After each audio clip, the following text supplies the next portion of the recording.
Welcome to the Making Sense podcast. This is Sam Harris. Okay, well, today is yet another PSA, this time on the topic of police violence and the relevance of jiu-jitsu training to mitigating some of the problems there. Today I'm speaking with Rener Gracie. And Rener, if you don't recognize the name, is a third-generation member of the legendary Gracie family that is credited with creating Brazilian Jiu-Jitsu in large measure and passing it down through now 3 generations, where Rener and his brother Hiron are some of the best teachers on the planet. And they have focused in recent years on teaching police officers the skills they need to apprehend and control suspects without significantly injuring them. Right? And jiu-jitsu, as you'll hear, is uniquely good for this. And this training is being made available to police departments all over the country. And Rener and Hiron are at the forefront of this. They're not the only people doing it, but they are amazingly effective at what they do. As you'll hear, this conversation is a true PSA and almost an infomercial for this kind of training. And that's not an accident. We're at a moment now in the public perception of policing that is nothing short of calamitous. As I record this, we're getting to the end of the Derek Chauvin trial. It's, of course, not yet clear what the verdict will be there. As you'll hear, Rener and I are both quite clear in leaving aside the Chauvin case for the purposes of today's discussion. It is certainly not an example of pervasive misunderstanding of police procedure. I think anyone who saw the killing of George Floyd recognized that we were witnessing a shocking instance of police misconduct, and at just what level a jury will soon decide. But for instance, in recent days, since I recorded this conversation with Rener, there's been the case of Dante Wright, a motorist who was shot and killed by a police officer in Minnesota.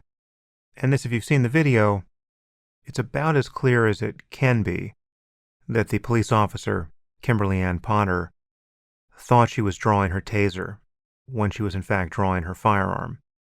And when she shot Dante Wright, she was horrified to discover that she had her gun in hand. As you'll hear, this is relevant because the police reliance on tasers is not without significant risk. In this case, risk of the extremely negative outcome of drawing your firearm by accident. But the overall picture here is that our police officers are shockingly ill-equipped to deal with the challenges they face. So when members of the general public believe they're witnessing the murderous sadism and racism of an oppressive police force, in many cases, that's not at all what's on display. What we're seeing are people who are poorly trained and very much in over their heads once things turn violent. And I really don't think it's an exaggeration to say that the pervasive misunderstanding of what's happening here is tearing our country apart. So in the hopes of doing some small thing to help rectify that, I wanted to have a full discussion with Rener on this point of just what it takes for a police officer to arrest someone who is resisting arrest. So Rener and I break that down here, and we talk about the kind of training that should be available more and more to police officers. And there are a few people who are working harder to make that happen than Rener and his brother Hiron. They are the chief instructors at Gracie University, which is a global jiu-jitsu organization that's headquartered in Southern California. They have over 180 brick-and-mortar locations worldwide affiliated with them, and over 300,000 students learning online at gracieuniversity.com. And they have over 20 years of experience teaching law enforcement professionals. And we talk about some of the recent successes here, which hopefully will be a sign of things to come. And now, without further delay, I bring you Rener Gracie.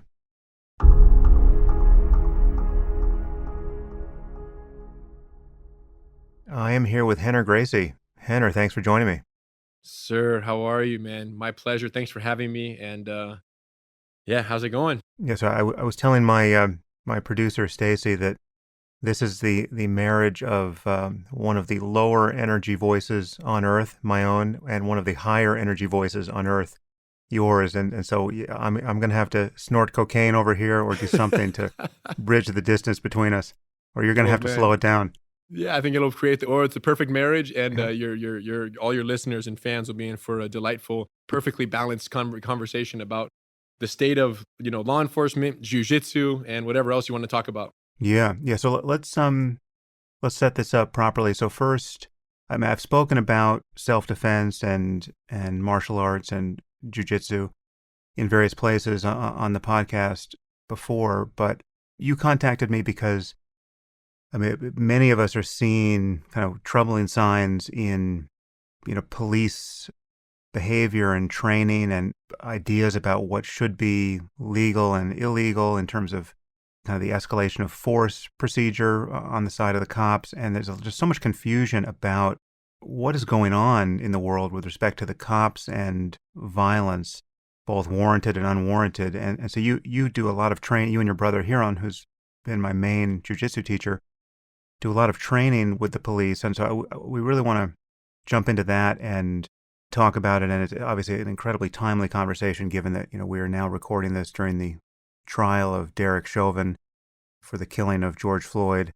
And so there's a lot to say there. But before we jump into police procedure and violence per se, let's just talk about jujitsu and grappling generically and introduce us to how you come to know so much about this. I mean, I'll just set it up by saying that you and your brother are part of the Gracie family, which is this legendary isn't too strong a word family in the martial arts community, and you can talk briefly about the history there. But I just want to say that the conversation we're going to have here is not really adequate to the topic if people don't then go look at some of the video that we might reference of you guys training cops and you really teaching anything on the mat. I mean, the two of you are two of the most gifted teachers of anything I've ever come across. So people really, we'll link to some videos that will be relevant on my website where we embed this podcast. But this is an audio document that really requires some visual aids in the end. So I just want to say that as a preamble, and perhaps you can just briefly talk about the history of jiu-jitsu and how you come to be talking about this. I appreciate it, and I always appreciate the opportunity to share, the really my family's legacy of self-defense and martial arts with a new audience. So thank you, Sam, for having me on and for your dedication to this amazing martial art for so many years. And yeah, it's wise of you to kind of give some kind of framework for the listeners to understand what's going on here, because you, as someone who practices the art, it's as what we're going to talk about today is as common sense and logical in terms of the major advancements that have been made in the recent months and years in law enforcement training as a result of jiu-jitsu. For you, it's absolutely makes sense because you have all that kind of that frame that frame as a practitioner of the art. But for listeners who do not have a history or even knowledge of jiu-jitsu, and maybe the exposure, because it's such a pop culture phenomenon now, is mixed martial arts. Maybe your exposure is literally hearing about a UFC title fight and a technique or an armbar or a neck restraint or a chokehold being used. That might be someone's exposure. So understanding that that's the case, I can give a brief breakdown of the family history and how we got into jiu-jitsu and what it was intended for, and then how, when the time comes, how that translates perfectly into the use of force in law enforcement today, which we're absolutely involved in for the last 25 plus years. So, the Gracie family, my grandfather, Rener Gracie, was the co-creator of Brazilian Jiu-Jitsu. They learned it from his brother Carlos, who learned from Japanese men in Brazil. This is in the early 1900s. And eventually, when my grandfather started practicing, he had difficulties with the Japanese rendition of the art. And because he was a very small, very frail, very weak young man as a teenager. So because of his physical frailties, he had no choice but to modify the techniques over several years to adapt his frail physique. And those adaptations to the Japanese predecessor are what gave birth to what is known today as Brazilian Jiu-Jitsu or Gracie Jiu-Jitsu, depending who you're learning it from. And, that happened in Brazil in the early 1900s. And to test the efficacy of these techniques, my grandfather started engaging in challenge matches, fights with other representatives of other martial arts. Think mixed martial arts, but before it was called that. These are just, no rules fights between two masters of their crafts, really from a scientific perspective to understand what works and what doesn't. That happened in Brazil for decades. And my grandfather, fought all comers, and so did some of his brothers. So these are Gracie challenge matches started in Brazil. And then my father brought the art to America in 1978, got established in his garage here in Southern California in Hermosa Beach, and continued teaching at his garage and also having these challenge matches in the garage where, he would meet a karate master through a student of his in the garage, was introduced to a karate master or a taekwondo master. And then these challenge matches would happen between two arts. And there was really no rules. It was, listen, you do you, I do me. When you're knocked out or passed out or tap out, we stop. Until then, we keep fighting. And again, these were professionals really believing in their crafts, going there. And invariably, these representatives of these other disciplines would get submitted and neutralized very quickly, minutes, sometimes less than a minute. And it was almost unbelievable to them how effective jiu-jitsu was. And the reason why jiu-jitsu was so effective, if I had to summarize it in a nutshell, why jiu-jitsu is so good is because where other martial arts rely on speed, strength, power, and explosiveness and surprise attack and violence in that manner, jiu-jitsu, above everything else, violates the distance from which traditional fights are fought, right? Rather than standing toe-to-toe and swinging to see who knocks the other person out, jiu-jitsu aims to close the distance, control the subject, take the person to the ground or surface where their strikes no longer have power because they don't have their feet planted and the proper distance to deliver that strike. They're now on the ground flailing, don't know what to do, and then the jiu-jitsu person who's more comfortable in that grappling distance controls them until they exhaust, and invariably the opponent or the untrained adversary, the non-jiu-jitsu opponent in that case, will make a mistake by exposing a limb or a neck, a joint of some sort, and then the jiu-jitsu practitioner will use leverage, not strength, but leverage, full body mechanics to isolate one of the limbs or neck of the subject and then apply a submission that will render them, into submission. At that point, they have no choice but to tap out or suffer extreme bodily harm if the pressure were to be applied to his max capacity or capability, which 99 times out of 100 isn't necessary because the jiu-jitsu trained expert there knows that they have full control, they get compliance or they get cooperation, or in this case, a tap out during a challenge match, and the fight's over. And in many cases, it's, and you see these are videos are online. If you look up Gracie challenge matches, they're on YouTube from the garage days, from random colleges and dojos. And that's kind of how the West was won. And then my father and his partner, Art Davey, were the co-creators for the UFC. And that's where the whole thing took another form because it was basically using the UFC, using television as a platform to make these challenge matches seen to the world so that everyone around the world could say, wow, how is karate going to do against boxing, against sumo, against judo, against kickboxing, against jiu-jitsu? Like, what's going to happen? And no one believed it was possible. They made it happen. It was more successful than they imagined. And today, fast forward several owners, right? My father sold his interest after the first, I think, 5 installments. And then at that point, it changed hands a couple times to the Fertitta brothers, who then got a hold of it. And with Dana White's help, made it a spectator sport on regular television, made it a sanctioned sport. And then it blew up. And today, everyone knows jiu-jitsu kind of in that lens. But I think the important part for this discussion is that the people at the core of jiu-jitsu, right, the Gracie family and, people that we've taught and other instructors who've made this their life, know that above everything else, jiu-jitsu is the art that gives a smaller, less physically fit, powerful, less athletic person the ability to defend themselves and control and overcome a larger, more athletic person by way of distance management, by way of alavanca or leverage, and by way of, energy efficiency. And through those processes, control someone in a relatively non-violent manner, neutralize them, exhaust their energy, and then ultimately win the fight with a leverage-based joint lock or chokehold. And that's what makes this art so special. It's truly the leveler of the playing field for smaller, weaker individuals, which is why it's taken just such a rapid escalation of popularity here with the assistance of the UFC.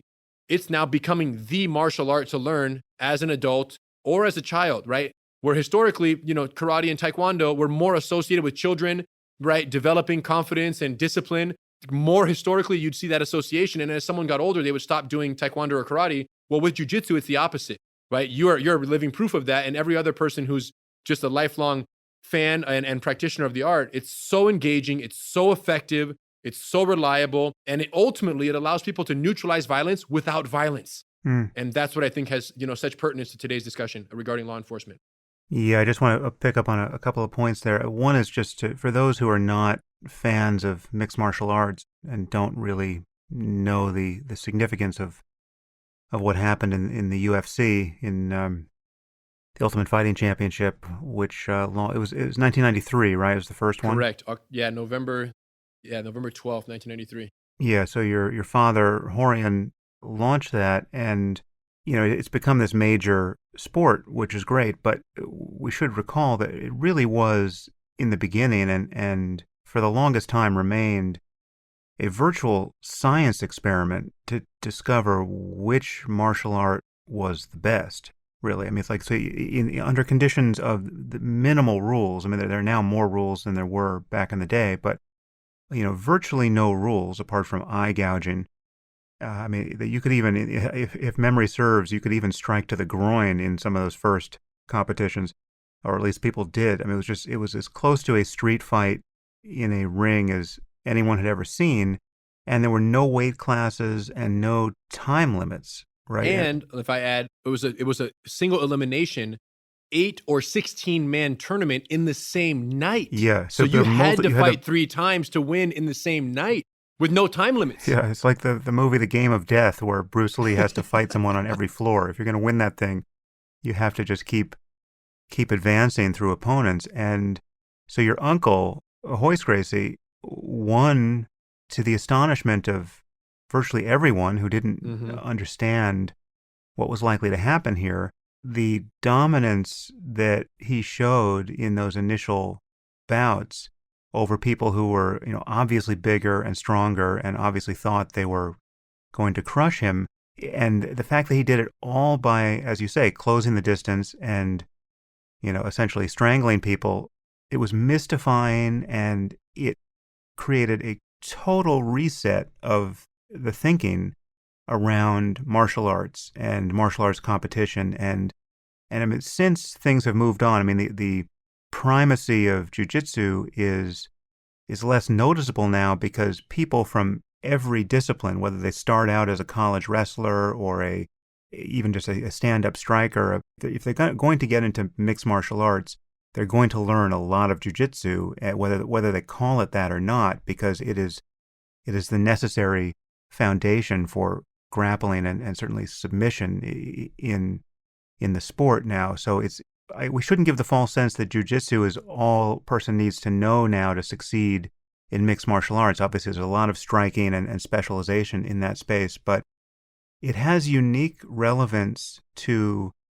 the topic at hand, which is so much a matter of understanding how to control people. When you're talking about the tools that are available to police officers to, with a minimal amount of violence, arrest somebody who they've decided to arrest, the tools they have are quite limited. And there's certainly no tool that is better than being a true expert in how to physically control people without inflicting lasting injury on them. And if you don't know jiu-jitsu, if you don't know, call it grappling more generically, if you're not an expert grappler, and there's so many videos that attest to how poorly trained most cops are in this space, you resort to the use of other tools that are synonymous with inflicting lasting injury on a subject. So the moment you take out a baton and start cracking someone over the head with it,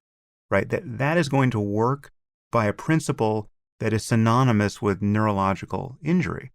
We can transition to talking about cops here, but I guess there's 2 sides of this that are very interesting to me. There's what the cops are trained to do and should be trained to do, and how they can play their game more or less impeccably.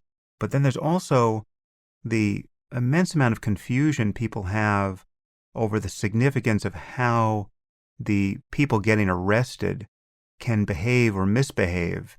When I see videos of these botched arrests, where cops use or for one reason or another provoked to using, inordinate violence, so often I'm seeing people resisting arrest in obviously dangerous ways, obviously provocative ways, obviously doing things with their hands that, in another context, a cop has to expect is an effort to produce a weapon to kill them.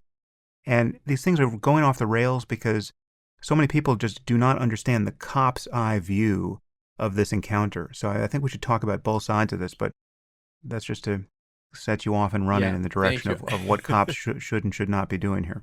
So we have to start with by clarifying some of the misunderstandings around police training, because what we have today at the core, what we have right now is an incredible level of disappointment, right? Like an unmatched level of disappointment from the general public on police performance when it comes to use of force, right? It's fair to say that there's just, it's never been such a high degree or such a large gap between what level of force the police officers are using and what the general public believes the police officers should be using. Okay, and I want to kind of start with that position. That's the gap, right? The police disappointment gap. I call it the PD gap. And that gap is larger than it's ever been. I want to talk about how we got to that point and where we actually started. So the most shocking information I give people when I talk about this subject is the fact that the average police officer in California, okay, and other states, some more, some less, but on average in California receives 4 hours of arrest and control training every 2 years. Now, just to be clear, arrest and control includes jiu-jitsu type grappling, restraint devices, cuffing, right? It includes use of force policy, law. So they have to have the refresher on what the law is regarding use of force and certain, case studies that they kind of revert to when they talk about use of force and law enforcement.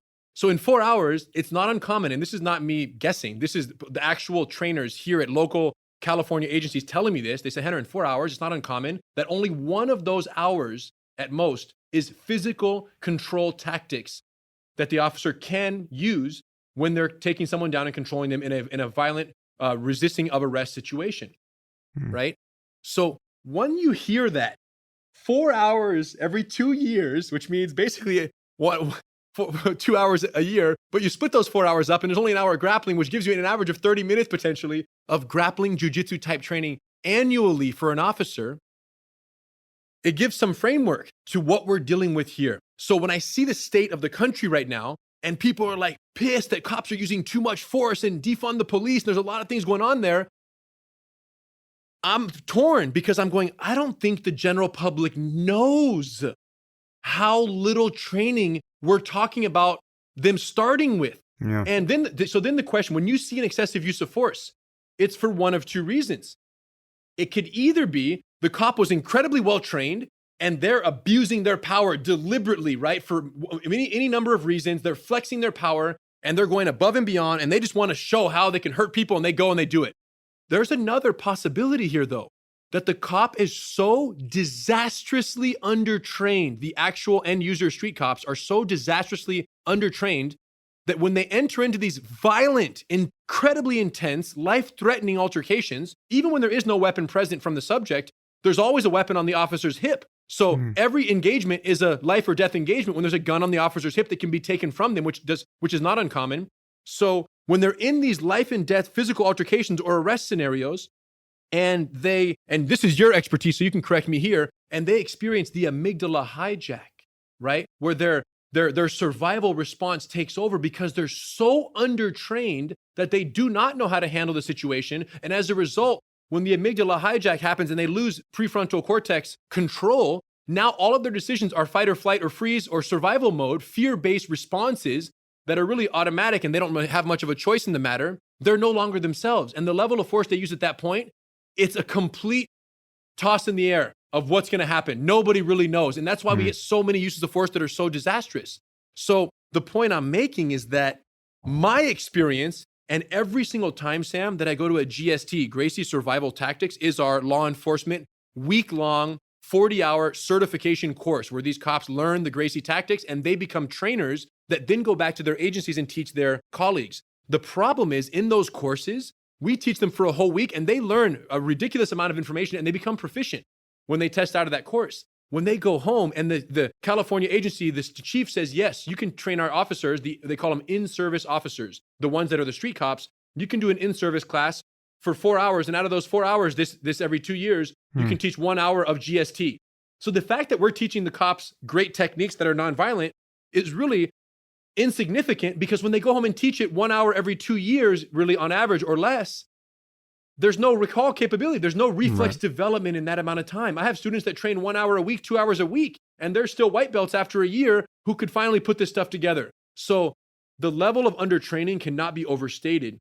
And the fact that we train instructors at a high level, but they go back and get blocked by the state mandated requirements, is where this entire thing falls flat on its face. So GST, as great of a course that it's been, and as much as a great review we get from the students that we teach, those are the instructors. So they go back and teach these end users and everything falls apart. And I would go so far to say that based on my knowledge, because I ask them, Sam, every class we survey them, and I ask, how many hours on average annually do your in-service officers get at your agency? And I'm in the room with 100 officers from sometimes 50 to 80 agencies, right? 2 or 3 cops from a different agency. So I'm teaching a massive room full of people, of all these instructors, and the average answer is 4 to 8 hours a year. But that includes all those other things that we're talking about, right? Some other states have more, some states have less, but all of them know that even if it were 8 hours, Sam, and it was all 8 hours were GST techniques, it would not be enough. Yeah, not even close. Not even close. And my recommendation for the country is it has to be at least 1 hour a week of jiu-jitsu practice, right? Preferably jiu-jitsu adapted for law enforcement scenarios, because it is different. You know that, like when there's a gun involved and this person can grab your gun, you got to do, the Americana arm lock is different when someone's reaching for your gun. But the point is, I would go so far to say, and I've said this publicly already, that based on what information I know about how undertrained the end users are, which is not public knowledge, right? The people typically they think they're trained like Navy SEALs, which is why you get such a high degree of disappointment. Because if they were trained like Navy SEALs, where they train 6 months for a 8-week deployment, if they were trained like Navy SEALs, we wouldn't see this level of poor performance and bad judgment. But I'd go so far to say, and I have, that police officers in America are the most undertrained professionals in the country. There is no profession in America where we ask the professional to do more with less training invested in them than when we ask a police officer, which is a regular human being, like you or I or any other person off the street, we ask a regular human being to arrest a violently resistant and in many cases assaultive subject with 4 hours, let's just call it, of training every year or two. You couldn't create a worse scenario for someone asked to do a harder job.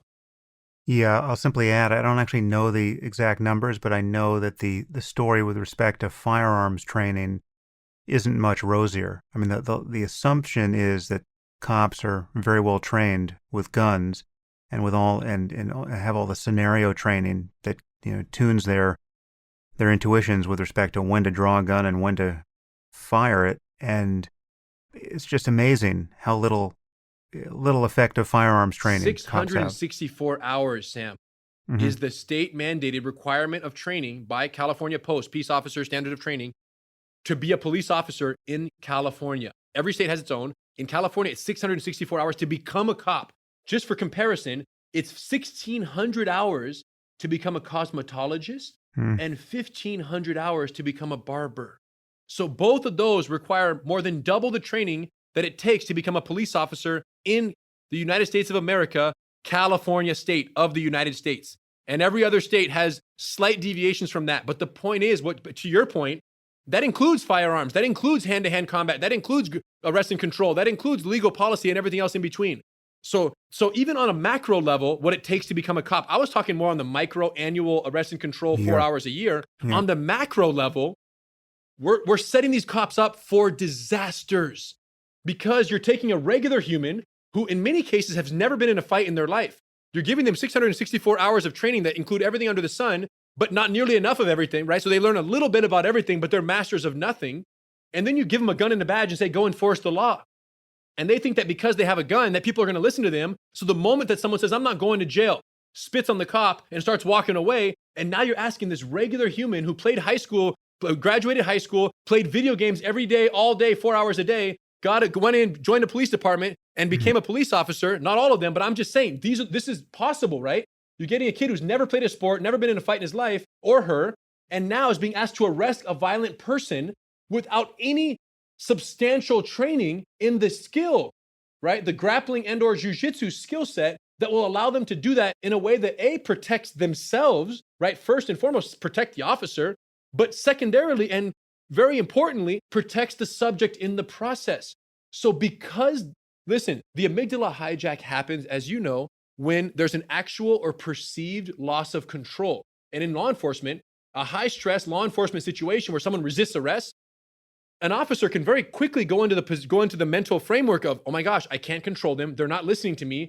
They get heightened and very quickly elevated anxiety. And soon they're in the amygdala hijack, and now it's fight or flight. And now they're going to quickly resort to their pepper spray, taser, baton, or any, firearm, worst case scenario, in very rapid succession. What jiu-jitsu does.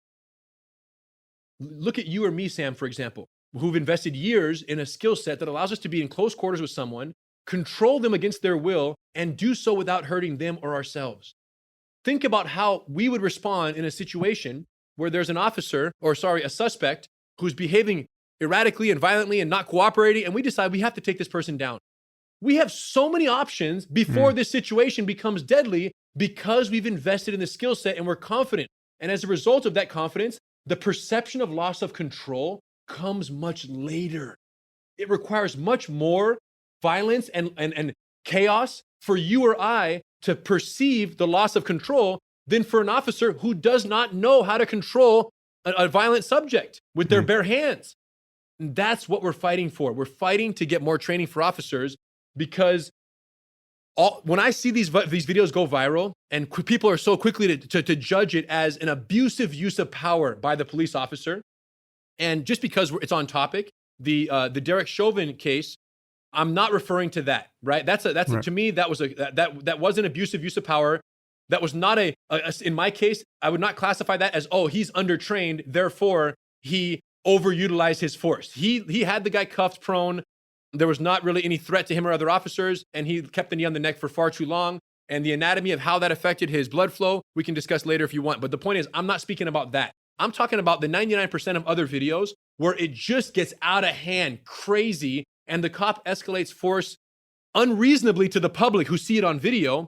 And everyone goes, man, that cop used their deadly force, used their taser way too soon. What I'm speculating and what I feel is often the case is you have a good person who's doing the job for the right reason. But even the best cop, the best character, moral character, best values, the best cop on the planet, let's just say, the second they're in a situation that they are not prepared to handle non-violently, they're gonna handle it violently. Yeah. Well, not only that, they have a duty to handle it violently because I want to come back to the one detail you brought into play here is that when you're dealing with a cop, there's always a gun on the table.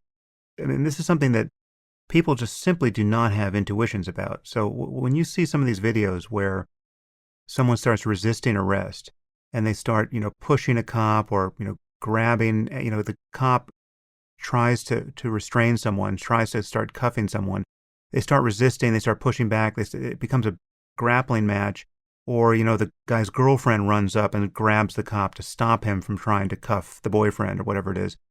Whenever you put your hands on a cop, this, in the cop's mind, very, very quickly has to be perceived as a fight for his or her gun. That's what will happen if you overpower the cop. In the cop's universe, that is a absolutely bright line that cannot be crossed. And yet in the thinking of so many people who just think they shouldn't be arrested for whatever reason, it just seems like fair play. It's like if the cop pushes me, I can push him back, I can grab him, I can punch him. It's like it's completely inappropriate for a cop at that point to draw his gun and shoot somebody. But the cop doesn't know what you're going to do if you knock him out, right? He has to assume the worst at what you're going to do to him and to the rest of the public that he or she's pledged to protect. And so the presence of the cop's firearm changes everything. And then there's the additional fact that people have terrible intuitions for what is truly threatening from the cop's point of view with respect to what a person can be doing with their hands. I mean, it's just the moment someone sticks their hands in the pocket of their hoodie, or they turn around and grab something off the front seat of their car and they're not following directions, the moment your hands go out of sight, that is a 5-alarm fire from the cop's point of view. And it has to be, because every cop knows of the case where a half a second later, that hand that just disappeared is now holding a gun and it's shooting a cop in the face, right? I mean, and all of those videos exist. Virtually 99% of people are unable to rationally interpret what they see when they see these videos of arrests going haywire. Yeah, I really like that, Sam. And I think that it's a very valid point, 100%. And you kind of touched on two. One of them was the cop has a gun on his hip, and the likelihood of that gun being taken from him or her during the altercation is so real that the cop cannot get knocked out. It has to be, in the cop's mind, it has to be impossible that they allow a knockout. So they're willing to do anything to prevent that.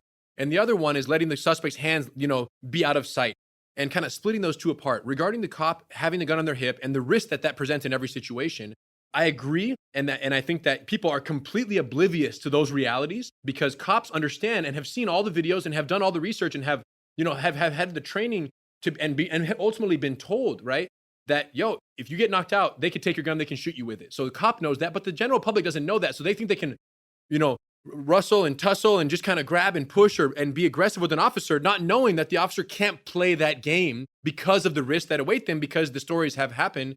But what I will say is that the chance of Rener, if I was a police officer, and I'm not a great example because people are going to say, oh, you're a black belt, you've been doing this your whole life. But let's just, any version of me, let's call the blue belt Rener, let's call the white belt with 4 stripes Rener, or yourself, right, as a blue belt. That the chance of someone in a ground fight taking a gun from you or I is significantly lower than taking a gun from a cop who has no ground control and no comfort in that close quarter situation. So even though what you're saying is true, that the people have to understand, what I'm saying is, listen, we can only control so much what the world thinks of law enforcement. We can only, it's like regarding bullying, right? Parents go, yeah, well, kids shouldn't bully. I go, well, yeah, you can't control what bullies do, but you can control the preparation you give your child so that when they go to school, if they're bully proof with jiu-jitsu, they can put up a barrier and they can behave in a different way. So what I'm saying is, I agree that there's a huge problem regarding the public's perception of understanding the realities surrounding law enforcement and the uses of force that they have to go through. They're not professionals. They don't know, right?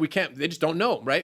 But what I can say is that an officer is exponentially less likely to have to resort to deadly force when the feeling of threat against the officer is reduced by the increased training that they invest in. So the more trained an officer is, the less likely that their gun be taken from them or that they be knocked out. A simple example happened in Kansas City a few years back. We did a Gracie breakdown on this. You may link to it. Officer Donald Hubbard, Kansas City police officer, Officer Donald Hubbard, approached a scene where there had been a man who attacked a cab driver. And the man attacked a cab driver, was pissed off and was drunk, punched him. Officer Hubbard shows up, tries to take the man down. And in doing so, tries to control, puts him on the ground, puts a knee on his back, like on his torso. And then Officer Hubbard ends up on his back. Now you have Anthony Bruno was the suspect's name. Anthony Bruno was on top of Mr. Hubbard and was hitting him in the face. Like, imagine a side control position, Sam, like, bottom of side control, like kneeling next to you and then hammer fisting you in the face and like scratching you. That's kind of what it was. So he was just kneeling on the ground over the top of Officer Hubbard, punching, scratching. Officer Hubbard on his back had no clue what to do, draws his firearm, fires one round, and kills the suspect from the bottom of the fight, shooting upward into his torso. The suspect was off-duty firefighter Anthony Bruno. On his wedding night, was drunk, had a debate with the cab driver, and got killed at the hands of a police officer from the same Kansas City. And therein lies the tragedy, where when I look at that situation, right, because that Officer Hubbard wasn't wrong in his use of force because his life was in danger. But the danger to his life was a function of the 4 hours every year or two that he receives in ground fighting, to where he did not know how to recuperate guard, use his legs to manage the distance, neutralize the strikes that were reaching his face. Had he known how to do any one of those skills, right, he would not have had his life in danger, and therefore he could have waited there, waited for help to arrive just by holding a position of guard in punch block series stage 1, as we learn as a beginner. Here in your first 5 classes, you would learn that. If he were just to hold that position, he would have retained his firearm. He would have not had to use deadly force, but that requires the training. And I don't even blame the officer, Sam. I blame the department, who ultimately is at the mercy of the state, because the state sets the annual training requirements, and chiefs don't like to operate out of bounds. They typically will stay within the state's requirement and say, if 4 hours is what the state, prescribes, that's what we're going to do for every in-service officer every year. So everyone ultimately is a victim of the state. And, there's not really a federal law enforcement requirement. It really is state by state. And then within the state requirements, the agencies have the right to do more or less, but generally they try to stick within the state's requirements just to be safe. So who's to blame in the fact that Officer Hubbard had to shoot off-duty firefighter Anthony Bruno because Officer Hubbard reached an amygdala hijack, a perceived loss of control, well, really actual, I guess, in his case, because he did not know what to do, an actual loss of control in a violent altercation, and had to use deadly force because had he got knocked unconscious, for all he knows, the suspect could have used the gun against him. Whether he did or whether he would or would not have, we don't ever know, but they have to presume that that is going to be the case. So this is what we're dealing with. So he shoots the firefighter Anthony Bruno, and then people could look and say, oh man, why did he shoot him? He should have just done X, Y, or Z. And my point is, you don't have a choice to use techniques you never learned. And that's where the whole system is failing these officers. We're putting them in situations to expecting much more from them than what we're giving them the skills to do. And then the whole country's on fire because these excessive uses of force. And I'm like, man, of course, there are some of these that are not training issues, right? They're character, they're moral issues on behalf of the officers that are not the best humans, right? The same way there are corrupt and there are criminal jiu-jitsu teachers, there are bad people in every segment of society, in every demographic, and in every profession. There are terrible doctors, there are terrible police officers, there are terrible jiu-jitsu. No one's perfect. No population is perfect. So you're going to get those officers who are just shouldn't be police officers, and we'll leave it at that. But the majority are good people who want to do the job the right way. But if they're under-equipped and they underperform as a result of that, who do we blame? And that's where we sit. Actually, Henry, I remember that video. I think I probably saw it first circulated in an email from you. And one of the things that disturbed me about that, I recall, is that this is one of these cases where you have to reflect on how you have the video in the first place. You've got members of the public videotaping this altercation between a cop and somebody else. And the default bias from the public is that the use of force by the cop is often illegitimate. So in many of these videos, I don't remember in that one in particular, but in many, you're seeing people basically, take the suspect's side of whatever this altercation is, and they're shouting at the cop, just leave him alone. But what's not happening in these videos, and what certainly wasn't happening in that one, were members of the public helping the cop. It would have just taken a few other people to help. Granted, this in an ideal world, this wouldn't ever be necessary because the cops would be sufficiently well trained and in sufficient number to meet any challenge that they're dealing with. But here you have a very clear case of this thing is escalating to a lethal use of force, and it would have been rendered totally unnecessary if you just had a few other people grab an arm and a leg and help the cop de-escalate this situation. Well, I agree 100%. And listen, every single time we see a video that goes viral, you always get people in the comments will say, why are you filming and not helping? So there is an awareness of that, but we have to understand, Sam, that people can only help in situations where they perceive themselves to be capable of helping, right? Like it's easy for you and me to say, hey, because trust me, I walk around the streets like looking for an opportunity to help, but it just doesn't happen around me for one reason or another. But I'm here. Like if I saw something, I'm getting in because I would hate for an incident to happen in front of me and someone to die because I did not intervene. And as a result of my non-intervention, the officer had to escalate a level of force that was probably unnecessary had I otherwise intervened. Now, to be clear, there are also videos of people intervening, and they're always glorious to see, and we do breakdowns on them and we highlight them. And I've even asked officers, Sam, I say, guys, if you're having a troubling arrest situation, do you want the assistance of the public? I've actually asked them this on video, and they publicly said yes. Like I had 100 cops in the room, and I just did a big video on it one time. I said, yes or no, do you guys want help if the public is there and you're having trouble? Yes, enthusiastic. Like they want the help. They're regular people. They would rather have help and not have to escalate level of force. But if they have to do it by themselves and they're outweighed, or someone who's much more athletic than them, or they're exhausted, or any number of variables that gives the suspect an advantage there, then they have no choice but to use the level of force necessary to neutralize the threat.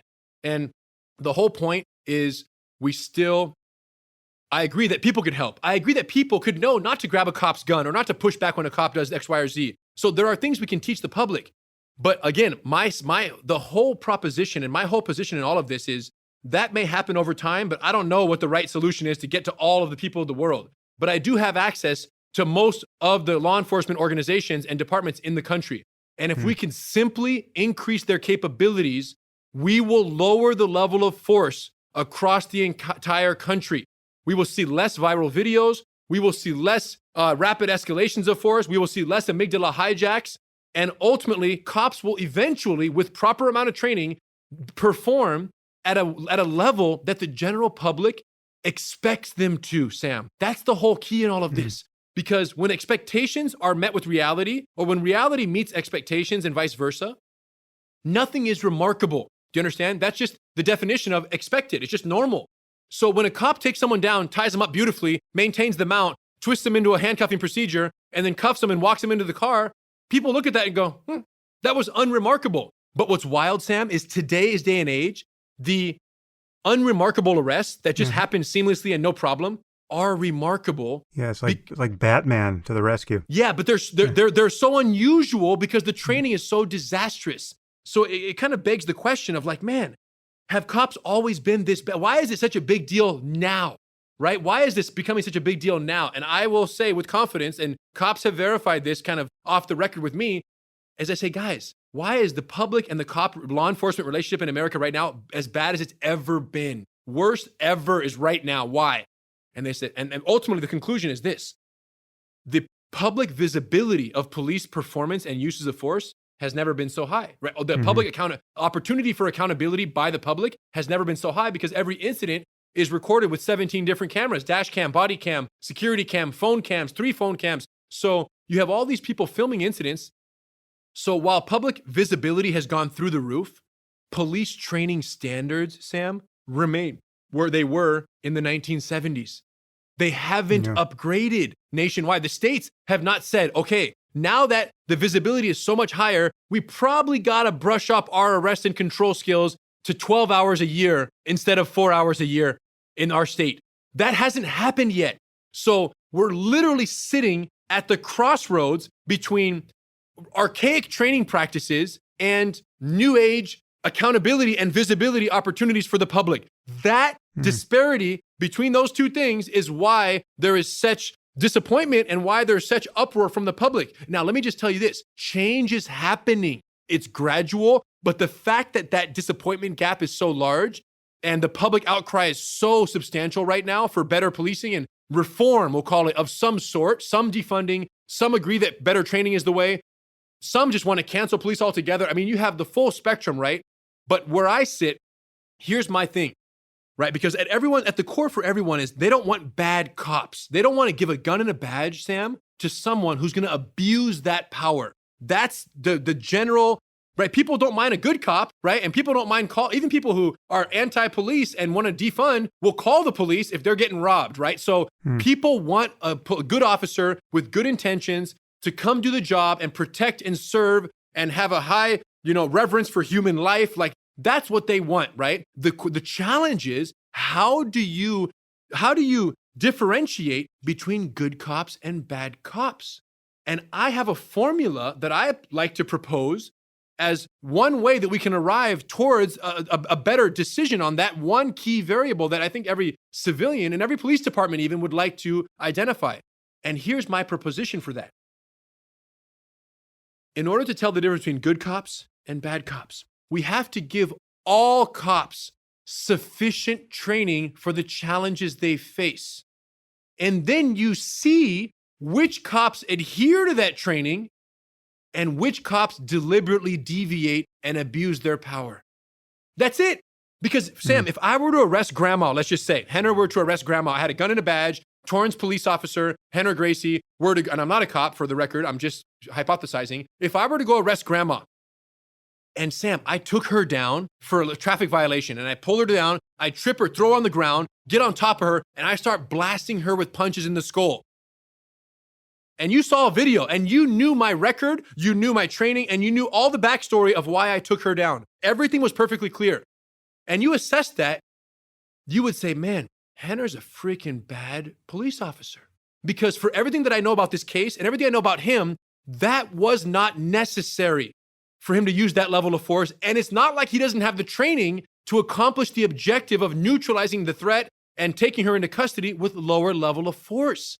So you would be accurate in your assessment that I was abusing my power. This is the same reason why a black belt in a martial art, right, when they use their martial arts in a street fight, let's say, and they have to, this whole idea of you're a lethal weapon, right? Like because you have lethal training in martial arts, you are judged in a different realm of use of force as a civilian than someone who had no training, right? So I could be, my black belt is almost a liability when it comes to use of force, because a judge or a jury might say, no, Rener, because of your training, you didn't need to use that much force in a street fight over a road rage incident. You beat the guy up and you broke both of his arms. Based on your training, we have reason to believe that you should not have used that level of force. It was unnecessary, the level of force that you applied in this street fight that you were in. Yeah. So the same reason that's an accurate assessment. Because I have the training, I'm held to a higher standard, and my deviation from that training is a reflection of my character more than my ability to handle or not handle that situation. So That's my proposition, is the whole country needs to be brought up in terms of a reasonable amount of training. So then when deviations happen, we have nothing to blame other than the character of the officer, because their training and their muscle memory did give them the quality and the skills necessary to perform and neutralize that situation with a lower level of force than what was captured on that video. Yeah. No, I fully agree. I mean, it's there's no argument for the status quo. I mean, I guess someone must be making a resource argument that they don't have the money, the time. They can't spend the resources required to recruit the right people into the ranks of the police force. I gotta think, at this point, morale is somewhere near an all-time low in police forces across the country, just given what has happened to public perception since the killing of George Floyd. So it's got to be a very difficult time to recruit good people to the force. Never been harder, Sam. And I have, my best friends are cops. Like I have in every state, from all these courses that we've taught and all these relationships we've made. And I've never heard the eagerness towards retirement that I'm hearing right now. They said, Rener, it's not worth it anymore. Now, you may be aware of what happened in New York recently, right? So the New York, they passed this bill that's kind of like unofficially the diaphragm bill, where police officers are, and this was signed into law by Mayor de Blasio, and this was the end of last year, and I fought as hard as I could with all my social media and everything I could to try to resist it, but who am I, right? So it happened. But basically, it says here that never sit, kneel, or stand on the subject's torso. Never use a chokehold, neck hold, or headlock on the subject of an arrest. Never sit, kneel, or stand on the subject's torso, including the back, chest, or the abdomen. So they've criminalized this. And now what they've said is that if you do one of these things in New York City, right? In New York, if you do one of these things, even if it was unintentional and no harm was caused to the suspect in its use, you may be subject to criminal prosecution, personal criminal liability for the officer. So this is probably one of the worst things that ever happened in law enforcement. Now, in this bill, to be clear, there were things that were proposed that got passed that were good things. More accountability, better reporting, different things, certain use of X, Y, and Z. So there were other kind of logistical things. But when it comes to use of force, I'll even go so far to say, hey, the removal of neck restraints, chokeholds, or vascular neck restraints, more accurately described, in law enforcement, there's been a lot of debate about taking those out. New York has gotten rid of it. Several other states are doing the same thing. I'm even okay with that, Sam, because a police officer who does not know how to use the neck restraint and they only get trained 4 hours every 2 years, they're probably going to use it incorrectly. So even though you and I both know that they're very safe and very effective as a method of controlling someone and in lieu of deadly force, right? So in a situation where you might otherwise have to use your weapon, there have been many lives saved when the officer instead opted for a vascular neck restraint that neutralized the threat. And let's say a firearm malfunction, they used a vascular neck restraint and the life was saved because of a neck restraint. So there are many more of those cases than the alternative when the suspect ends up dying as a result of a misuse of a neck restraint against the suspect. So, but the point is, if you're going to get rid of neck restraints or let's just put them at lethal force or get rid of them altogether, fine. But Sam, what they're doing in New York, they've criminalized the mount position, side mount, side control, back mount. These are now criminalized for the officers. So this happened last year when this got signed into law. The head instructors, the main guys in NYPD who run the defensive tactics contacted me privately, obviously, right? I'm not going to share any names, but they said, Rener, we fought as hard as we could to keep the mount and the side mount. And they sent me the internal videos showing what they're no longer allowed to do and the number of retirement requests, right? In New York City last year, I think it broke all records. Like for sure, it broke all the trends, but it was astronomical. And I'm getting DM'd and Twittered and messaged and emailed from all over New York, people saying, Rener, it's lost over here. It's a lost cause. They've disincentivized us from now controlling suspects, violent criminals. We cannot put the knee on their torso. We cannot put our hips. We cannot sit in the most gentle, effective ground control positions. And here's what I said, and as this is all public, I said, New York, watch what's going to happen. By criminalizing the least violent ground control positions that have been used for thousands of years in martial arts of all grappling kinds, by criminalizing the least violent control methods, you are now encouraging and incentivizing the use of more violent control tactics. Taser, baton, firearm, punches, closed fist, blunt object strikes. So these things are now, and there are videos that have happened since this bill has been written into law. Videos have come out, Sam, of arrest situations, and I did a breakdown recently, you may have seen it, of this exact dilemma now. You have 4 cops trying to control one person by their limbs because they're not allowed to put any contact on the torso, and controlling someone by their limbs. Imagine trying to get a little kid who doesn't want to go to bed and trying to drag them by their arm or leg, and they're twisting and turning. Now they're violently twisting and turning. You can't just grab their torso, pick them up and walk them to the bedroom and put them to sleep. Do you understand? So as a result, in this particular video that I'm talking about, the cops start punching the guy excessively. And then the video goes viral because of the excessive punches. But the general public sees that video and they don't realize the reason all those punches were necessary was because the officers were legally prevented from using more gentle mount controls. They wouldn't have required 5 officers if they knew basic mount. So anyways, New York is pretty much a lost cause in terms of arrest and control tactics. And the police department would agree with this. So this is city council. This is like, representatives, right, of the city who have never been in a fight, wear a suit, are not cops, don't know what it's like to hold someone down who doesn't want to be arrested, who are making these laws. And then Mayor de Blasio wrote it into law. And like I said, it's been a downhill slope from there. And I rest in peace, New York City, and sadly, the civilians think this is good for them, but it's not. I would much rather an officer, what's that? It's a disaster. I mean, it could not be worse.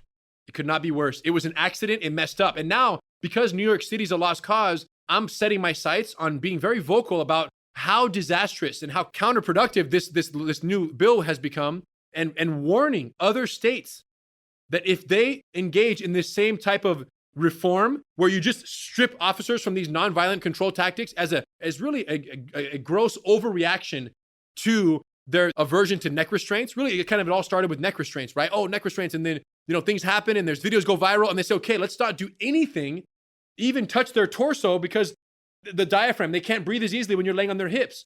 And as a result of that, it's all downhill from there. And it's only going to get worse. It's only going to get worse before it gets better. And in New York, it's going to get way worse. And then eventually they're going to have to undo certain elements of this new law in order for police to be able to do their jobs again. But I'm just hoping that more states don't follow suit, because you could quickly have a situation where it's way worse than we currently see. So this is literally, and this is my whole point, Sam, is that writing a bill into law that says you cannot use the mount and many other things, but let's just keep it basic because that's part of it. You cannot sit on someone's abdomen in a mount. Writing that bill into law is done by a group of people who mistakenly believe, Sam, that the cops were sufficiently trained in empty hand control tactics to begin with. That's the whole point. If you believed that every one of these cops in New York was trained like Navy SEALs, and even with that sufficient amount of training, that excessive amount of training, they performed as poorly as they do, it's understandable that you say, let's take away all their ground control skills because clearly they're abusing them. But if you start from the premise that cops get 4 hours in New York City is probably way worse every year or two, then the starting position has to be, wait a minute, let's give them better training before that we take away their least violent options. Yeah, perhaps we should say something to make this a little clearer to people who are probably no more informed than many of the people who passed this law about the details here. But I mean, you imagine someone's violently attacking you, right? Somebody who is at least as strong as you are, and your job now is to stop them from overwhelming you or getting away and hurting a member of the public. So you have to figure out how to bring this person under control. This is the situation we're putting cops in. And they have various tools. They have, a gun on their belts. They've got a baton. They've got a taser. And then they've got whatever hand-to-hand skills that they have or have been given. They've got their own strength and athleticism, such as it might be. And some of these tools are, by definition, synonymous with death or significant injury, right? The way you bring someone under control by hitting them in the head repeatedly is, as I said before, synonymous with neurological injury, right? If you punch them in the face and knock them out, that is... And they fall down and they hit their head on the concrete. Exactly. Exactly. You're not in a ring that is designed for the safety of the contestants. You're on the street. Yeah. And if you tase them, they rather often, if the taser works, I mean, tasers are by no means foolproof, but when it works, this person is also falling to the concrete, not under their own control, and very likely hitting their head, right? So all of this is extremely risky in terms of kind of the continuum of force, and far riskier than any of these things that have been outlawed. And in fact, everything that was just outlawed in New York is practiced in every single jiu-jitsu school on earth every single day ad nauseum. I mean, and I'm sure that if you survey... No death, and nobody dies from Yes. that, from this practice, under a controlled setting when you actually know what you're doing. So I want to ask you, Rener, so the most provocative of these maneuvers is, what we call the rear naked choke or the neck restraint. And so this is when a person grabs someone, reaches around their throat with their arm from behind, and the crook of the elbow is now aligned kind of with the subject's chin, and they are squeezing. It's called, as you say, it's somewhat erroneously called a choke. It's actually a vascular blood restraint. You're cutting off the circulation through the carotid arteries, and after about 6 seconds or so, the person loses consciousness. How dangerous has that proved to be over the course of, given what you know, and you now have tons of experience teaching this. You have I don't know how many schools affiliated with your school who teach this. There are thousands upon thousands of martial artists training in this, and they all experience both sides of this choke. I'm sure someone somewhere has died, because someone somewhere has died from virtually everything, but what is your perception of the risk and the variables that govern risk with this move? Listen, like you said, every single day, millions and millions of vascular neck restraints are applied at the, hundreds of thousands of schools around the world that teach jiu-jitsu. Like this is the safety from a statistical point. You could not. I don't know, 0.00001%. I don't know.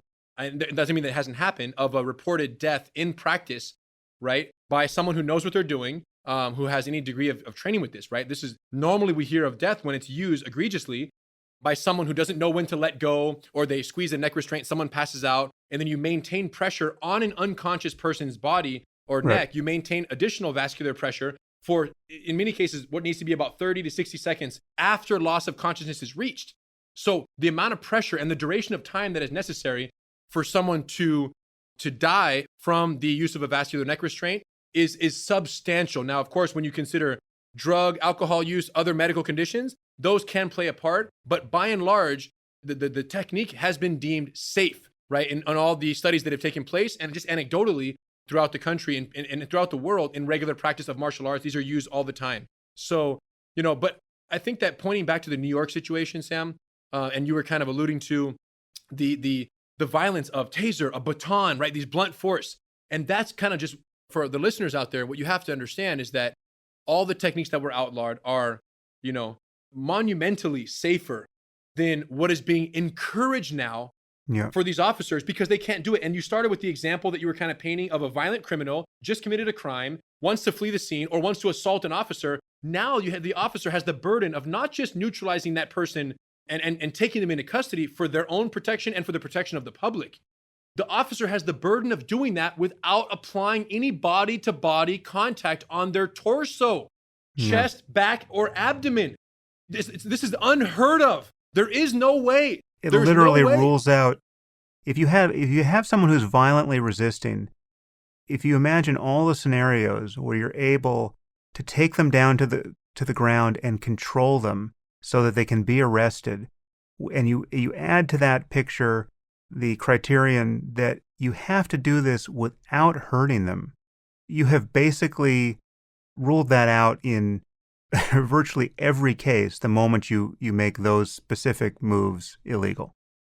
Yes, absolutely. There is no way to do it without hurting them. There is no way to do it without exactly. And that's the kind of the entire confusion here is that they did something, Sam, hoping to lower the level of force that officers would use on suspects, not realizing that now, because of the impossible equation you've painted for this officer of having to subdue someone without using their body to do it, they can only use their hands. But a violent criminal cannot be held down by someone's two hands if you cannot lay on their body. And I'm telling you this as a black belt, lifelong practitioner. If you, Sam, did not want to be taken into custody and someone said, Rener, take Sam and put handcuffs on him right now, but the condition was, I'm not allowed to lay on your body, Sam. I could not put any pressure on your torso, chest, back, or abdomen. Literally, my body could not lay on your body. If that was the requirement, I do not feel capable of subduing you. And I'm a master. And I'm not saying you like Sam the blue belt. I'm talking about Sam the regular civilian, a regular person, who just a man or woman who does not want to be taken into custody. I would not be able to do that by myself. I would need 4 or 5 other officers to hold one on each limb and then a third person punching you in the face. So we've literally created a fifth person punching you in the face. We've literally created an impossible equation where a single officer is no longer capable, even if that officer, Sam, is well trained. Even if they had a black belt in jiu-jitsu, a single officer to take a single suspect into custody who is determined not to go is very, very unlikely to pan out in a way that is both suitable or acceptable to the general public, acceptable to the police force, and acceptable to the civilian in that they hopefully don't have to die while they're getting arrested. But you're forcing the cop to escalate their level of force unnecessarily because you took away their lowest and most effective control options. It's unbelievable, Sam. It's literally the worst thing I've ever seen from a police training and tactics change across law enforcement, across the whole country. It's the most negative backward step that has ever been taken. Now, again, the rest of the bill had some good things. It's the diaphragm contact aspect that literally throws away all judo techniques, all wrestling controls, all jiu-jitsu standard controls that have been used for thousands of years and effectively and safely to control. Forget the neck restraints. I'm talking about just laying on someone, like 2 kids wrestling in the backyard, or like, you know what I'm saying? Like we do every single day here in practice. So it's frustrating. It's sad. And like I said, it's such a lost cause. And it's so sad for those officers who are now basically, it was already hard enough.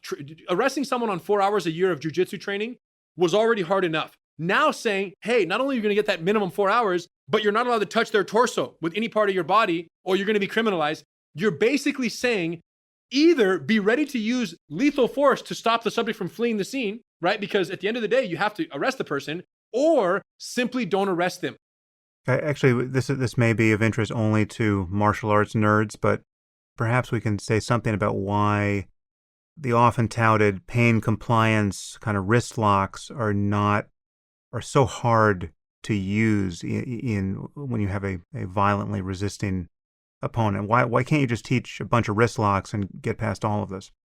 Sure. Yeah.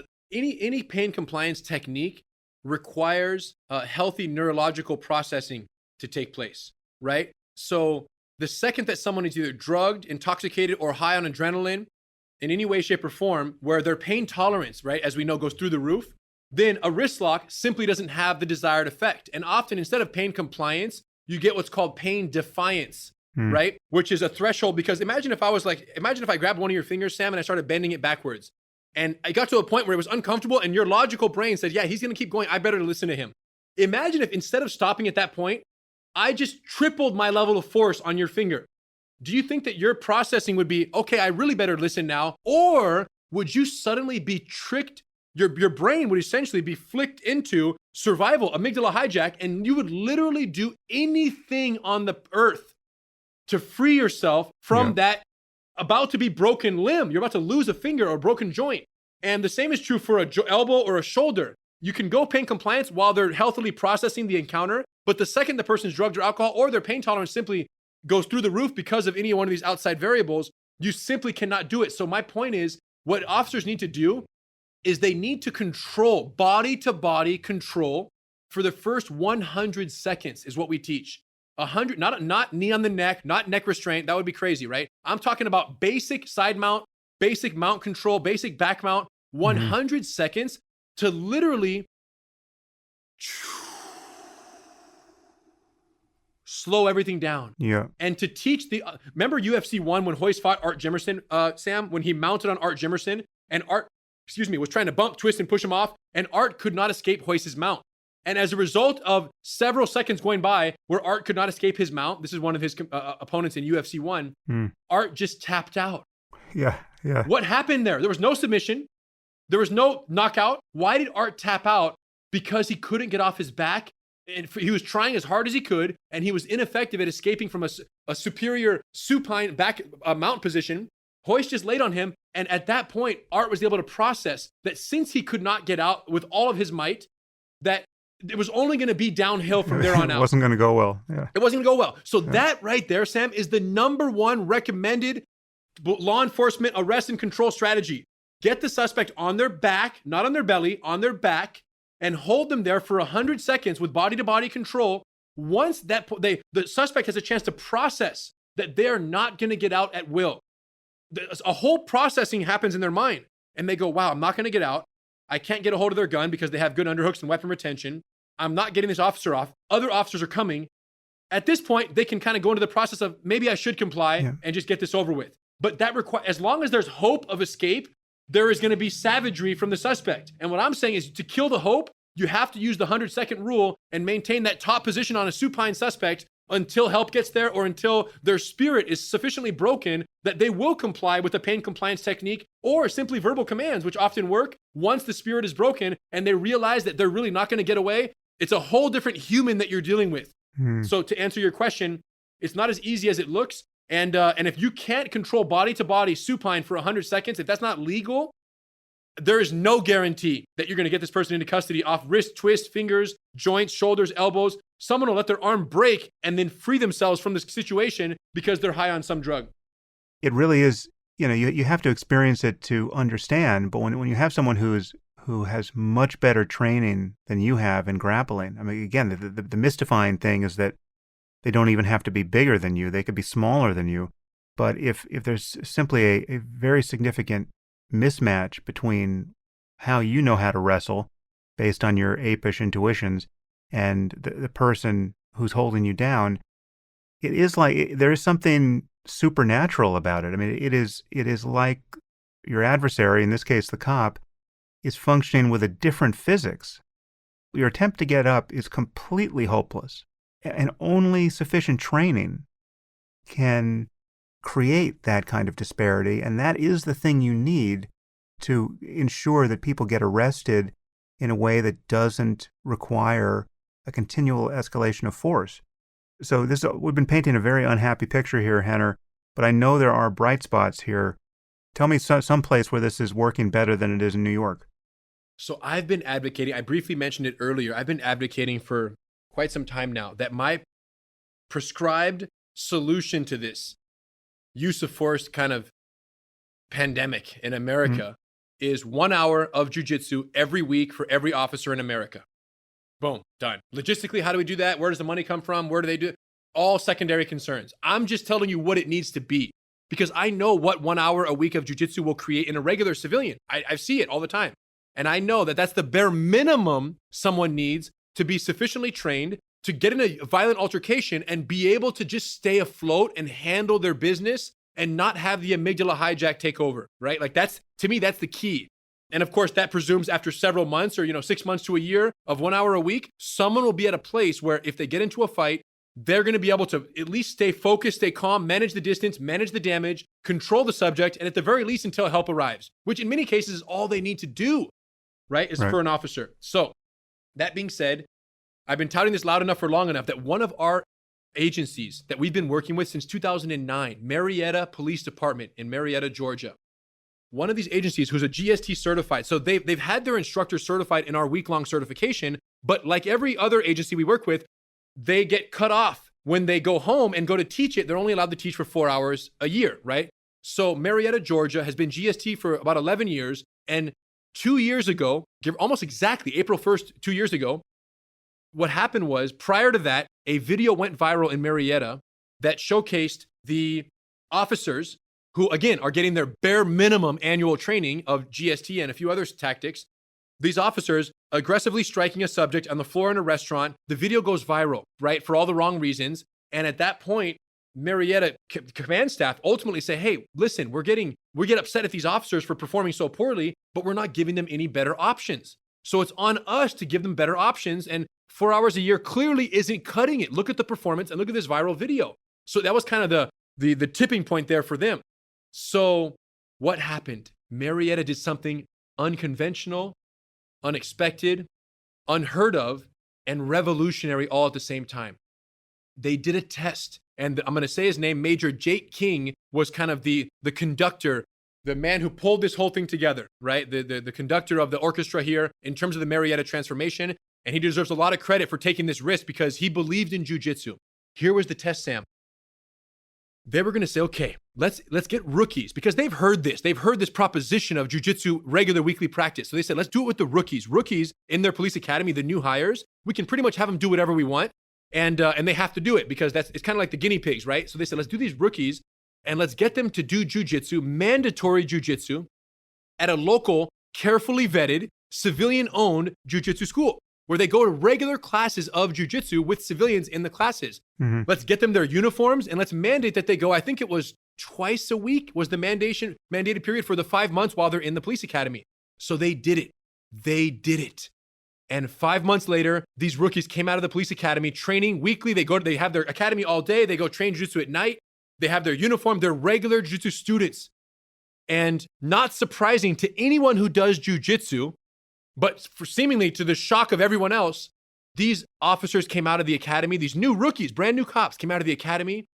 And the number one word they used, this is reported to me by Major King, who I've interviewed extensively about what happened in Marietta in terms of the data there. So Major King says, Henry, the number one word on their exit surveys was confidence.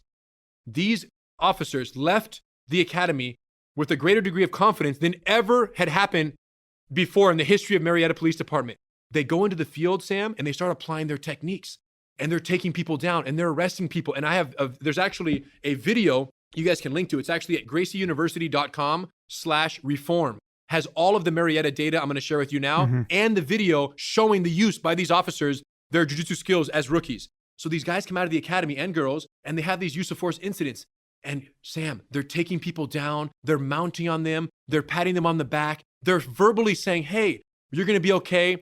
I got you right here. Let's just, we're going to take care of you. There's no cussing. There's no violence. There's no violent punching in the head. All the things we've gotten used to seeing as a country don't exist with these officers who went through the jiu-jitsu program in Marietta. Listen, it was so successful, this program for these rookies, that they decided to open it up to in-service officers, Sam. And this is where everything changed. The agency has 145 officers. Of the 145, 95 of the officers opted into the free jiu-jitsu program sponsored and paid for by the agency at the civilian-owned school where they're allowed to go train weekly for free to them, paid for by the agency as official regular jiu-jitsu students. And this went down. 95 officers opted in, 50 officers did not. So we have a control group against which we can really compare the performance of the BJJ trained officers and the non-BJJ officers in the agency. And the data is in. It's been 18 months since the program has been initiated for the department of permitting this type of use. And we have numbers. And these numbers are, right, these are published by Marietta Police Department. And like I said, they're on our website at the URL I gave, and you can link to it. It's unbelievable. So let me just run through some of the key points here, and you can ask questions and we can dig a little bit on what the implications are for the rest of the country, because this is the most promising data in the history of law enforcement arrest and control tactics. So training injuries, because of course the number one concern for a lot of these police departments are, well, how injured would cops get if they're doing jiu-jitsu all the time? What if they get injured while they're training? In 2,600 classes in the 18-month period by 95 officers, one injury in the dojo, a single injury, a nose got cracked on a takedown attempt, and that was it. And this, remember, be clear, these 95 officers, some of them are young rookies, many of them are old and out of shape and have never seen the inside of the gym in their lives, for the last however many years, and they're now starting jiu-jitsu for the first time. So we're talking about a large population here of officers of all types of demographics and all types of shapes and sizes. Taser deployments reduced by 23% in the population that does jiu-jitsu. So 77% in the non-BJJ group, 54% taser deployments in the BJJ trained group, 85% of which were to stop a foot pursuit. So they aren't using the tasers, right? In all cases, they aren't using the tasers in the fight because they can't handle it. They're using it when someone's running away and they're chasing them and they have to stop the person from fleeing the scene. Use of force, injuries to officers. So this is actually in the field now. Injuries to officers. In the 18 months prior to the instituting of this program, there were 29 injuries to officers in the field, 18 months prior. In the 18 months after the program, there were 15 injuries to officers in the field. That's a 48% reduction department-wide of officer injuries. Now, here's the kicker, Sam. 0 of the reported injuries were in the BJJ trained population. 0. So 15 injuries in the 50 people that had not done jiu-jitsu, that have not started this program of weekly practice. Sam, this makes the most sense in the world, because a fight is a very scary and dangerous thing to someone who does not do this regularly. But to someone who does jiu-jitsu weekly, like you or I, getting into a fight, we might bump our elbow or bruise our knee, but this does not turn into a serious 6 months off-duty workers' comp claim, because I simply, taking someone down and holding them down is what I do every day in practice. And here's what's wild. That's exactly what is being said by these rookies. One of them took a suspect down. It was actually a mental patient. They showed me the video. It's on our website there. They take down a mental patient, perfect body fold takedown, back mount, patting him on the back, telling him he's going to be okay. When they got up, the sergeant said, hey, to the rookie, hey, that was one of the best takedowns I've ever seen. And the rookie says, oh no, that was nothing. I've done that 100 times. So when these officers are doing this on regular everyday practice, it just makes sense that this is what they do. There's no problem. Now, here's what the department loved. The department-wide 48% reduction overall in injuries to officers resulted in $66,752 saved on workman's comp claims that never happened. Yeah. So the agency saved money, and that's $40,000 more than they spent on the training for these officers in that 18-month period. So the net savings for the agency is over $40,000 because of the workman's comp claims that never happened when cops simply don't get hurt in their uses of force in the field. So then I asked Major King. I said, Major King, there's one more number that I have to hear. What about injuries to suspects? That's what the world wants to know. Okay, the cops are safer, but what about the people that they're taking down and controlling in these positions? When we talk about serious injuries to suspects, classified as hospitalization. If someone did not need to be cleared at a hospital, then it didn't get classified. But hospitalization was well documented. And when a use of force involved an officer that trained BJJ, the suspect was 53% less likely to sustain serious injury that required hospitalization. Sam, more than twice as likely to get hospitalized if you get arrested by someone who does not do weekly jiu-jitsu. This was the most important number for me. This is the one. If we could reduce the hospitalization by half, or really the serious injuries by half, countrywide, for every officer in America, what kind of service will we be doing? Half. 50% progress. So these are the numbers that I've been dreaming of, Sam, for 25 years. This is it. And I could never do it because I'm not an officer in charge of a department where I could mandate this type of training. I've been advocating for it for 20 plus years, right? But I could not mandate it. So Major King, having been someone who's been around jiu-jitsu, believes in jiu-jitsu, right, is on team jiu-jitsu, bit the bullet and said, man, we just got to do this. Let's see what happens with these rookies. It happened. It was so successful, they rolled it out to in-service.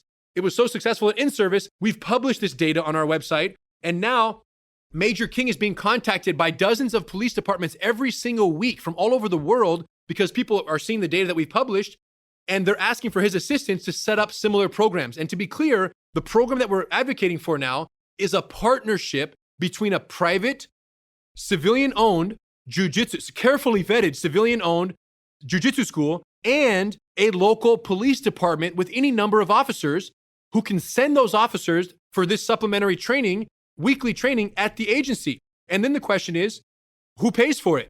In Marietta, they're using currently asset forfeiture funds, right, which are federally controlled, but the agency puts in a grant request or a request to the federal government saying, hey, we have these forfeited assets here. Can we use this for training and or, equipment? And the answer is yes, you can use forfeited assets for training or equipment. Okay, we want to use it for this supplementary jiu-jitsu training program, and they permit it. So this is happening at many departments around the country. And now Georgia specifically has approached Major King, who, like I said, orchestrated all of this. And they basically are now talking about state grants, funding for departments that want to institute similar programs. So the Georgia Senate is now discussing state grant funding for agencies who want to institute a supplementary jiu-jitsu program. Literally, Sam, this is the best thing that has ever happened to police training ever, is that they're now contemplating these private partnerships with local jiu-jitsu schools, right, to make sure these officers get the training that they need, because the agency could never provide this logistically. The only reason why there's a chance that this becomes a nationwide success is because it's profitable for the agency. Yeah. They're saving over $40,000 in 18 months on this one small 150 officer agency alone. Imagine the much larger agencies, how much they're going to save on workman's comp claims from having their officers better trained. We always knew this. We always hypothesized this. But now we have the numbers, and the numbers simply don't lie. Well, New York, if you're listening, you've got some of the best jiu-jitsu schools in the country. I guess it's too late to walk back from the brink. You're already over the brink, but you can climb back up the cliff.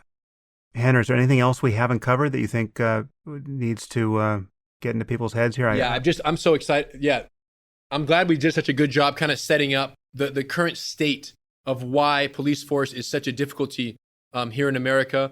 And then segueing into this very promising Marietta case study. And what's wild is as soon as we publish the data, we've had, I think to date, we've already had over 50 departments, Sam, contact us. Nice. Looking for, hey, we want to start this partnership. And we just signed 2 contracts. Roswell Police Department is being finalized this week. We just signed Peachtree City, Georgia. Again, these are actual contracts between the agency, Gracie University headquarters, and the certified Gracie Jiu-Jitsu Training Center in the region, to where they now send their officers, and these officers can go train whenever they want. And this, like I said, paid for by the agency. The officers love it. And the buy-in, actually, Peachtree City, I was talking to Lieutenant Chris there, and he said, Rener, we sent out the email announcing our partnership with the certified Jiu-Jitsu Training Center there.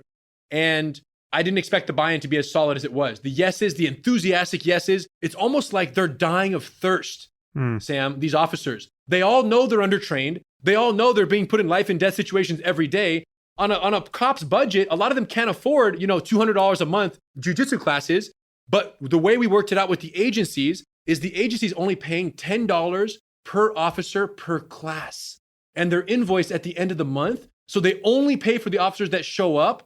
And on that model, they're always going to save more in reduced workman's comp claims than they are going to pay for the training. So it'll always be a net profit equation for the agency. And listen, we're not trying to get rich off of these partnerships with the community. I'm just trying to be part of the solution that makes training available at a cost that is acceptable for the city ultimately who's paying for it and the department. But the challenge we're having right now is we have more inquiries in locations than we have schools to meet the demand.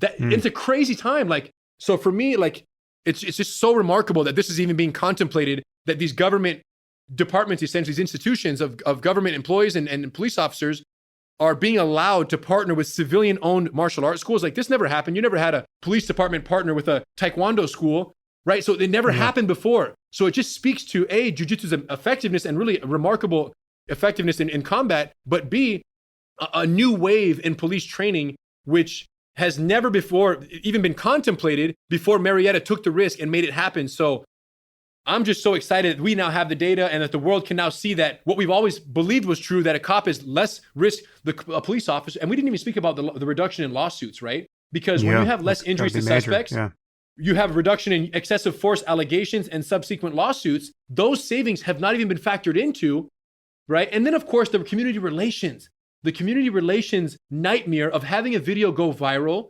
where Marietta, for example, used their excessive force in the restaurant on that video that I spoke about. Those videos stop happening when cops are well trained. They don't go viral anymore. And then a department can start to rebuild its relationship with the community because they're at an all-time low right now. And I think ultimately that's all the police want, and that's all the community wants, is the community wants to believe in law enforcement, and law enforcement wants to perform for the community at a standard that meets their expectation. Yeah.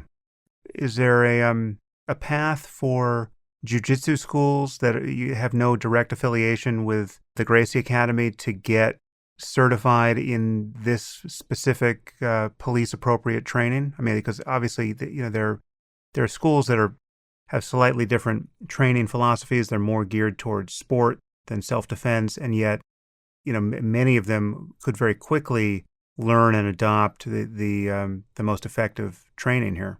And that's kind of what's happening. I'm glad you pointed it out, because when these agencies are contacting us from territories where we don't have a Gracie University certified training center, what we do, they say, hey, we want to partner with you, Gracie University. There's no school here. We are now going out and communicating with the jiu-jitsu schools in the community there and saying, hey, who wants to go through the process to become the certified training center that we could then partner with the agency for a potentially lifelong relationship, right? These are not short-term. These are, once successful, I expect these partnerships with the agencies to be decade-longs, if not indefinite, right? There's no end term to success. Yeah. Marietta, that's never going to stop. They're never going to pull that program because look how much they're saving. Look how many, how the lower level of force, the injuries to officers have gone down substantially. So all the data points to we're never going to end this, right? And it's not cost efficient for them to do this in the agency. So outsourcing it just makes perfect sense.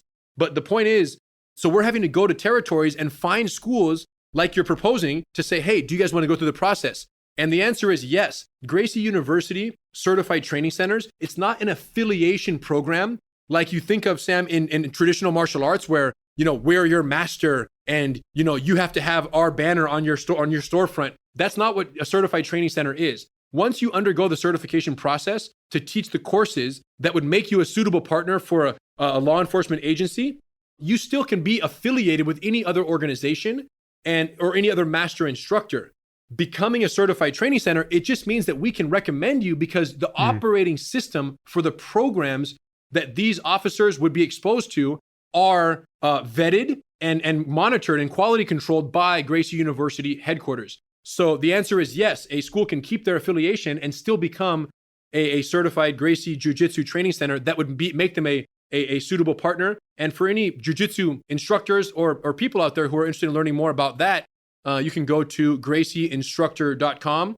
And that's the thing is that, we're having, like I said, we just can't meet the demand right now with how many agencies are coming on board.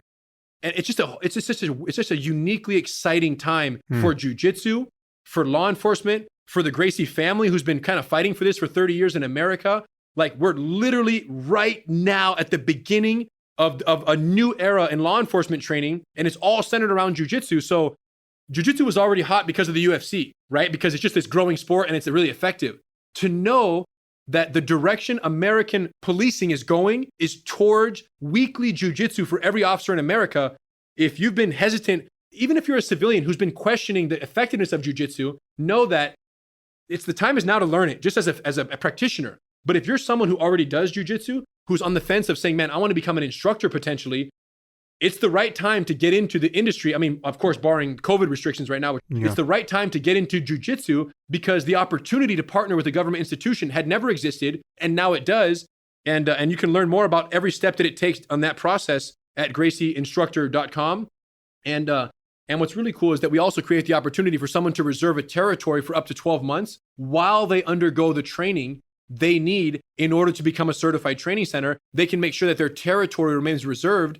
And that gives them the certainty that while they're moving towards this objective of certification to meet these quality standards, they won't have the territory taken from them, because we only allow one certified Gracie training center per 5-mile radius in the country. So if that territory gets taken by someone else, you're pretty much boxed out.